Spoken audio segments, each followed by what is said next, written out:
hanya untuk mereka yang punya logika. Bagi yang tidak punya logika, skip aja. Video ini saya tujukan pada Presiden Jokowi dan Menteri BUMN Erick Thohir. Bapak-bapak, tolonglah rakyat yang terzalimi PT PN 5 di Desa Pangkalan Baru, Riau. Mereka menderita dan nampaknya hanya bapak-bapak yang bisa menolong mereka. Saya memang hanya merujuk pada apa yang disampaikan para petani yang terzalimi, tapi saya percaya mereka karena rasanya tidak ada alasan bagi mereka untuk mengarang-ngarang cerita. Berdasarkan cerita mereka, tanah mereka seluas 2.000 hektar dirampok oleh PT PN 5. Mereka juga dituntut untuk membayar hutang 115 miliar rupiah yang sebenarnya bukan merupakan tanggung jawab petani. Lebih dari 4.000 petani, pekerja dan keluarganya yang bergantung pada hasil panen sawit saat ini hidup menderita. Keluarga petani sudah mulai kekurangan pangan, beras, dan kebutuhan pokok lainnya. Petani dan pekerja tidak memiliki pendapatan karena uang penjualan kelapa sawit ditahan PT PN 5, sementara buah sawit membusuk di pohon karena tidak bisa dipanen. Pimpinan koperasi mereka sekarang dijadikan tersangka. Seorang supir yang sebenarnya sekadar menjalankan tugas membawa kelapa sawit di kendaraannya sudah masuk dalam tahanan polisi. Apa yang terjadi luar biasa zalim. Agar lebih jelas saya paparkan saja ceritanya secara kronologis. Semua dimulai sekitar 20 tahun lalu. Pada 2001, para petani di Pangkalan Baru meminta PT PN 5 sebagai BUMN yang khusus mengembangkan komoditas sawit untuk mengembangkan kebun kelapa sawit di tanah adat mereka seluas 4.000 hektar. Yang mewakili hampir 1.000 petani itu adalah Koperasi Tani Sawit Makmur atau KOPSA. Skema pendanaannya adalah KKPA alias Kredit Koperasi Primer Anggota. Jadi, petani meminjam dari bank, sementara PT PN berposisi sebagai penjamin kredit atau avalis. Direksi PT PN menyetujui permintaan itu, tapi tidak seluruh tanah dijadikan lahan pengembangan kelapa sawit. Yang digunakan untuk kebun kelapa sawit KOPSA hanyalah 2.000 hektar. Kemudian ada kebun inti yang disumbangkan untuk negara seluas 500 hektar dan tanah untuk sosial dan kesejahteraan masyarakat 1.500 hektar. Pembangunan dimulai tahun 2003.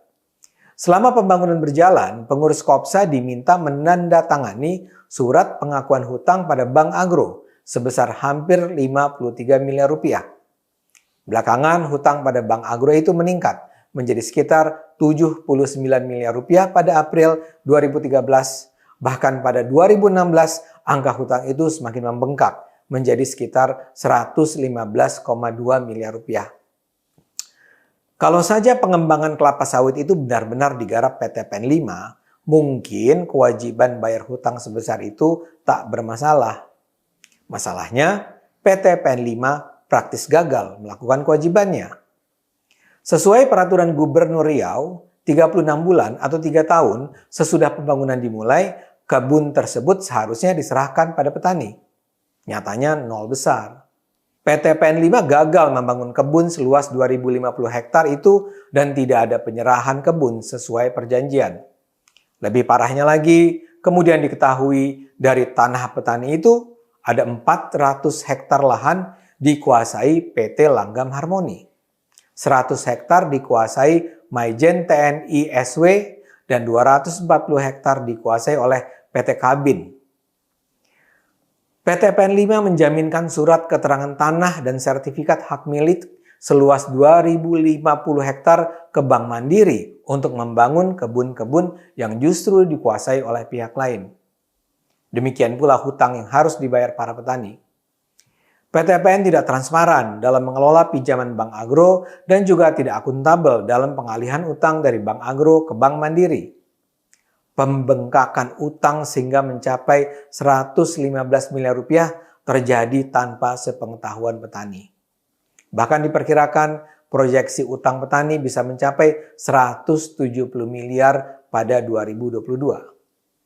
Para petani curiga PT PN 5 melakukan tindak pidana korupsi dari dana-dana pembangunan kebun yang semuanya masuk ke rekening PT PN.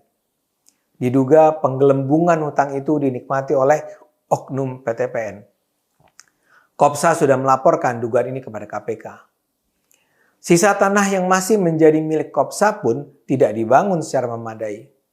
Dinas Perkebunan Kabupaten Kampar sudah menyatakan perkebunan kelapa sawit yang dikembangkan PTPN 5 sebagai program yang gagal. Pekerjaan pembangunan sarana dan prasarana kebun tidak selesai dan tidak sesuai spesifikasi. Tidak ada jembatan dan tiang panen yang permanen. Kondisi jalan sebagian besar masih dalam bentuk badan jalan. Kantor dan barak pekerja hanya bersifat darurat dan tidak mencukupi. Namun dengan segenap keterbatasan itu, Kopsa sudah berusaha mengembangkan kebun kelapa sawit secara mandiri. Dengan kerja keras, mereka berhasil memanen kelapa sawit yang kemudian mereka jual kepada PTPN 5. Tapi cerita belum selesai. Semula PTPN bersedia membeli, namun itu tak berlangsung lama. Tanpa pemberitahuan, PTPN tiba-tiba menyatakan bahwa mereka tak lagi bersedia membeli hasil panen petani. Namun para petani tidak kehilangan harapan.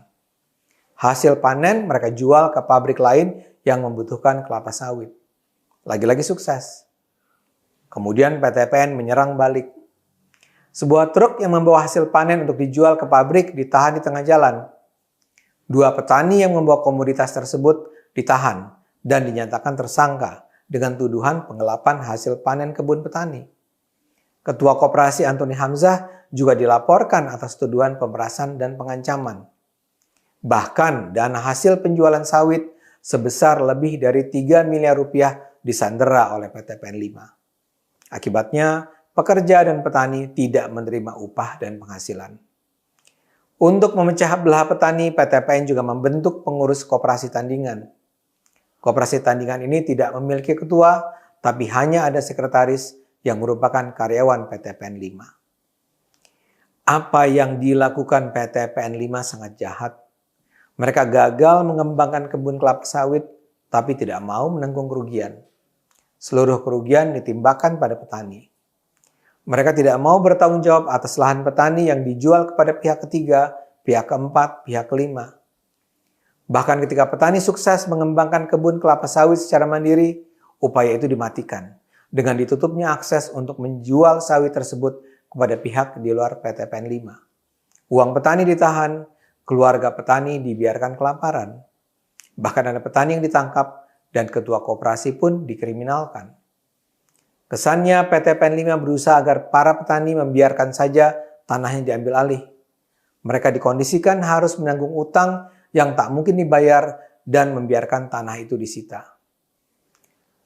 Indonesia memang sudah memiliki seorang presiden yang mencintai rakyatnya. Namun ada banyak penjahat-penjahat di lapangan yang tak punya sedikit pun kepedulian pada rakyat.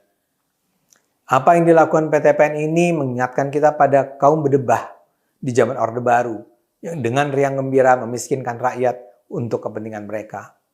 Karena itu, wahai Pak Jokowi dan Pak Erick Thohir, tolonglah rakyat di Riau. PTPN adalah perusahaan milik negara, jangan biarkan mereka menghisap rakyat. Kita terus gunakan akal sehat, karena hanya dengan akal sehat, rakyat akan selamat. Sudah lama kita belajar dari rumah, tidak bertemu teman-teman semua.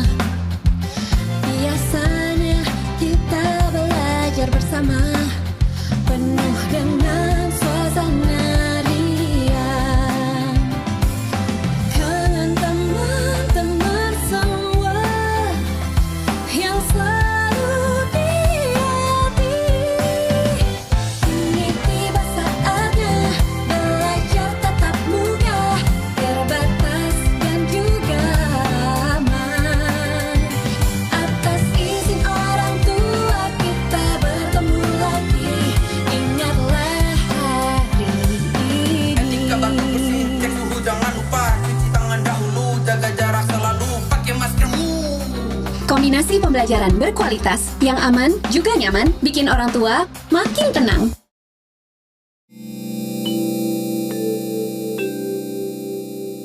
Video ini hanya untuk mereka yang punya logika. Bagi yang tidak punya logika, skip aja.